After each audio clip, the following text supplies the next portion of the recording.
তুমি কেমন আছো ছোট্ট মাটির ঘরে, তোমার কথা হৃদয় মাঝে পড়ছে বারে বারে।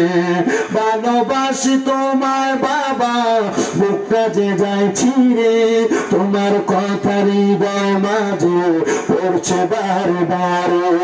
বাবা গো ও বাবা, বাবা গো ও বাবা। সন্তান কই আল্লাহ আমার আব্বা জান দুনিয়াতে নামাজ রোজা ইবাদত কইরা যে পরিশ্রম করছে, আপনি আমার আব্বা জানলে জান্নাত দান করছেন। এই আমার এই শ্রীমঙ্গলের মির্জাপুরের ভবানীপুরের বাবারা বন্ধুরা একটু মনোযোগ দিয়ে বয়ানটা শ্রবণ করার চেষ্টা করেন। আমার ওই ছেলেটা পরের দিন লক্ষ্য করে দেখে ফজরের নামাজের সময় তার মা জননী ফজরের নামাজটা পড়তে ওঠে না। মার সামনে যে আমারে বারবার ডাক দেয়, ও মা গো আপনি কেন ঘুম থেকে ওঠেন না? ফজরের নামাজ কি আপনি মা জননী আজকে পড়বেন না? বারবার যখন ডাক দেয় সন্তানকে আমি আমার আম্মা জানের সামনে যাইলাম, যাওয়ার পর দেখলাম আমার আম্মা জান ঘুমাইতেছে।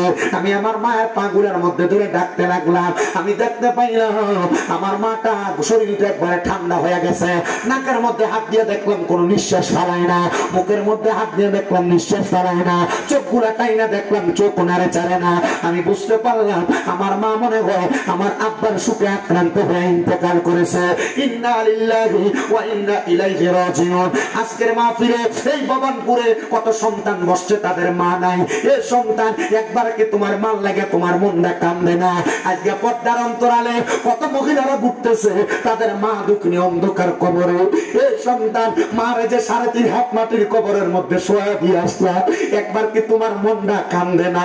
ওই মাটা কবরে কেমন আছে তোমার কি জানতে মনটা চায় না?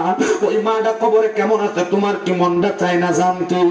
ওরে সরে 3 হাত গর্তে ফেলে কেমন করে আইলা চলে